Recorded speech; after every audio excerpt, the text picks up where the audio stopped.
Hello. और source material के इस डीप डाइव विश्लेषण में आपका बहुत बहुत स्वागत है।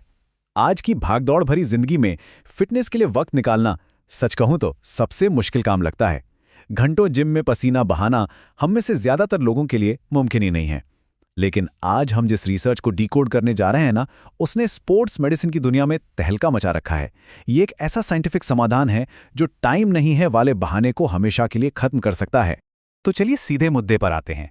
आज हम जिन चीजों पर बात करेंगे वो हैं 4 मिनट का फिटनेस रेवोल्यूशन, कैलोरी बर्न का विज्ञान, टबाटा और नॉर्मल HIIT में फर्क, न्यूट्रिशन और बायोलॉजिकल सेक्स का असर, और आखिर में इसे पूरी तरह सुरक्षित तरीके से कैसे शुरू किया जाए।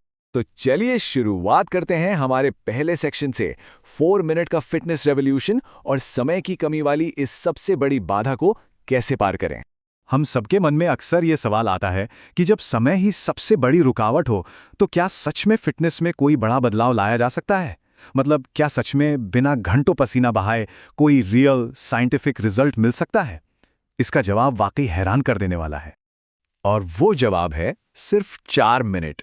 जी हाँ, बिल्कुल सही सुना। जापानी वैज्ञानिक डॉक्टर इजुमी टबाटा की रिसर्च ने यह साबित कर दिया है कि समय का इतना छोटा सा निवेश भी जबरदस्त नतीजे दे सकता है। और सुनिए, ये कोई सस्ता फिटनेस गिमिक या मार्केटिंग ट्रिक नहीं है, बल्कि क्लिनिकल ट्रायल्स में साबित हुआ एक ठोस वैज्ञानिक सच है। अब समझते हैं कि ये ऑथेंटिक टबाटा ट्रेनिंग आखिर है क्या। इसके नियम बहुत सख्त हैं।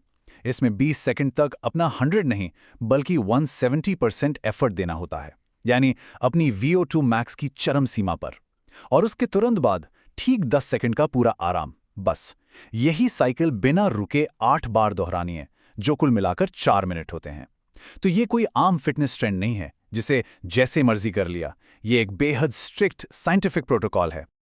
चलिए अब दूसरे सेक्शन की तरफ बढ़ते हैं, कैलोरी बर्न का विज्ञान, जहां हम डुअल एडेप्टेशन और उस जादुई आफ्टर बर्न इफेक्ट को गहराई से समझेंगे। तो ये 4 मिनट इतने असरदार कैसे हो जाते हैं? इसका सबसे बड़ा राज है आफ्टर बर्न इफेक्ट, या जिसे विज्ञान की भाषा में ईपॉक कहते हैं। स्टडीज बताती हैं कि एक सही टबाटा सेशन शरीर को एक ऐसे मोड में डाल देता है जहां बेसलाइन मेटाबॉलिक रेट से 15% ज्यादा कैलोरी बर्न होती है। और मजे की बात देखिए, ये प्रक्रिया वर्कआउट खत्म होने के 24 घंटे बाद तक चलती रहती है। मतलब इंसान आराम कर रहा है, लेकिन शरीर 150 से 300 एक्स्ट्रा कैलोरी लगातार बर्न कर रहा है। शरीर के एनर्जी सिस्टम पर इसका असर सच में लाजवाब है।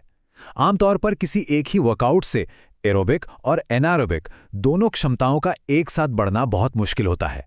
लेकिन इस तकनीक से एरोबिक कैपेसिटी यानी ऑक्सीजन के इस्तेमाल की क्षमता 14% तक बढ़ जाती है, और एनारोबिक कैपेसिटी में तो सीधे 28% का बड़ा उछाल आता है। यह अपने आप में एक बहुत ही खास बात है। अब यहाँ जो डेटा हम देख रहे हैं ना, वो काफ़ी दिलचस्प है। ये ग्राफ नॉर्मल कार्डियो और इंटरवल ट्रेनिंग की एनर्जी खपत का सीधा अंतर दिखाता है। जहाँ लंबी अवधि वाले व्यायाम एक ही फ्लैट गति से चलते हैं, वहीं इस ग्राफ में जो ऊंचे पीक्स यानी शिखर नज़र आ रहे हैं, वो दिखाते हैं कि कैसे ये छोटे इंटरवल कुछ ही सेकंड में शरीर को उसकी अधिकतम क्षमता तक निचोड़ लेते हैं। और इन ऊंचे शिखरों पर थोड़ा और बारीकी से गौर करें। ये ग्राफ इस बात की पुष्टि करता है कि इस स्प्रिंट इंटरवल में शरीर को अधिकतम ऑक्सीजन ग्रहण करने की जो 100% लिमिट है ना, उससे भी कहीं ज्यादा वर्कलोड की जरूरत होती है। ये सोचना भी अविश्वसनीय लगता है कि मानव शरीर इतनी ऊर्जा कैसे पैदा कर लेता है। और यही एक्सट्रीम इंटेंसिटी ही इस पूरी प्रक्रिया के काम करने का असली रहस्य है। अब आते हैं तीसरे सेक्शन पर, टबाटा बनाम स्टैंडर्ड HIIT। यहां हम समझेंगे कि असली टबाटा का प्रोटोकॉल बाकियों से इतना अलग और सख्त क्यों है। देखिए, फिटनेस की दुनिया में एक बहुत बड़ी गलतफहमी है कि कोई भी हाई इंटेंसिटी वर्कआउट टबाटा है। बिल्कुल नहीं। असली टबाटा का टाइम स्ट्रक्चर एकदम फिक्स है। 20 सेकंड का एक्सट्रीम काम और 10 सेकंड का पूर्ण आराम। रेस्ट मतलब रेस्ट, कोई हिलना डुलना नहीं। वहीं नॉर्मल HIIT में समय बदलता रहता है और रेस्ट के दौरान भी हल्की एक्टिविटी चलती रहती है। टबाटा में हार्ट रेट को अधिकतम क्षमता के 85 से 95% तक ले जाना होता है।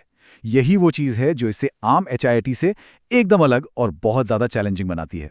आगे बढ़ते हैं चौथे सेक्शन पर, न्यूट्रिशन और बायोलॉजिकल जेंडर के अंतर। इसमें हम मॉलिक्यूलर सिग्नलिंग की गहराई में जाएंगे। स्पोर्ट्स मेडिसिन का ये हिस्सा सच में कमाल का है। अगर हम इसके सेल्यूलर बायोलॉजी वाले हिस्से को बिल्कुल आसान भाषा में समझें, तो जब मांसपेशियां सिकुड़ती हैं, वो शरीर में खास सिग्नल्स भेजती हैं। यहाँ AMP नाम का एक पाथवे एनर्जी सेंसर की तरह काम करता है। ये शरीर को तुरंत अलर्ट करता है कि हमें और ज़्यादा सेल्युलर एनर्जी फैक्ट्रियां यानी माइटोकॉन्ड्रिया बनाने की सख्त ज़रूरत है। और ये चीज़ बहुत ही शानदार तरीके से दिखाती है कि कैसे न्यूट्रिशन का एक छोटा सा बदलाव भी गेम चेंजर साबित हो सकता है, जैसे बेकिंग सोडा यानी सोडियम बाइकार्बोनेट। इसका सेवन मांसपेशियों के मेटाबॉलिज्म को बदलकर उस सेलुलर सिग्नलिंग को कई गुना बूस्ट कर सकता है। मतलब शरीर के अंदर ऊर्जा बनाने की प्रक्रिया को एक अलग ही लेवल पर ले जाता है। एक और दिलचस्प क्लिनिकल फैक्ट ये है कि इस एक्सट्रीम इंटेंसिटी पर बायोलॉजिकल सेक्स के हिसाब से शरीर के रिस्पॉन्सेज बिल्कुल अलग होते हैं।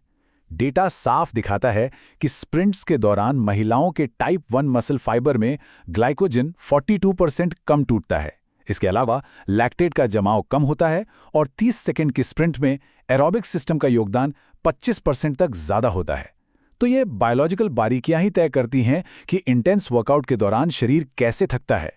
चलिए अब हमारे आखिरी सेक्शन पर चलते हैं।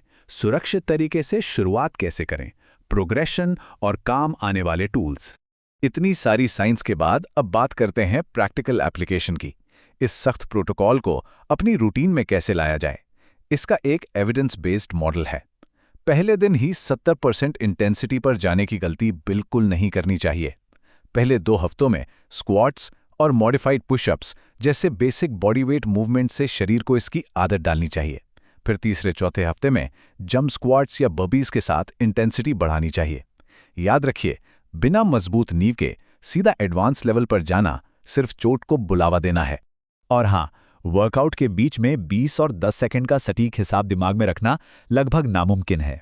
यहीं पर टेक्नोलॉजी काम आसान करती है। टबाटा टाइमर फॉर हिट जैसे डेडिकेटेड ऐप्स न सिर्फ इस सख्त टाइमिंग को कंट्रोल करते हैं, बल्कि डेली हिस्ट्री और परफॉर्मेंस मैट्रिक्स को भी ट्रैक करते हैं, ताकि पूरा फोकस सिर्फ और सिर्फ वर्कआउट पर रहे। तो सबसे क्रूशियल पॉइंट ये है कि इतनी हाई इंटेंसिटी के साथ सेफ्टी को बिल्कुल नज़रअंदाज नहीं किया जा सकता। अगर उम्र 35 साल से ज़्यादा है तो एक प्रॉपर कार्डियोवैस्कुलर चेकअप मस्ट है। हर 2 सेशन के बीच कम से कम 48 से 72 घंटे का आराम देना शरीर के लिए बेहद ज़रूरी है। हाइड्रेटेड रहें और मूवमेंट की क्वालिटी पर ध्यान दें। डेटा बताता है कि इन सेफ्टी प्रोटोकॉल्स और रिकवरी विंडो को फॉलो करने से चोट लगने का खतरा 67% तक कम हो जाता है। तो आज के इस एक्सप्लेनर को इस एक बड़े सवाल के साथ खत्म करते हैं।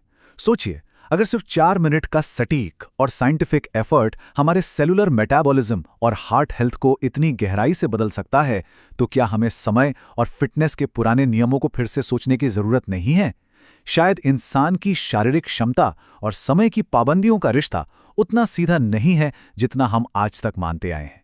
इस दिलचस्प साइंस पर जरूर सोचिएगा। इस विश्लेषण से जुड़ने के लिए बहुत बहुत शुक्रिया।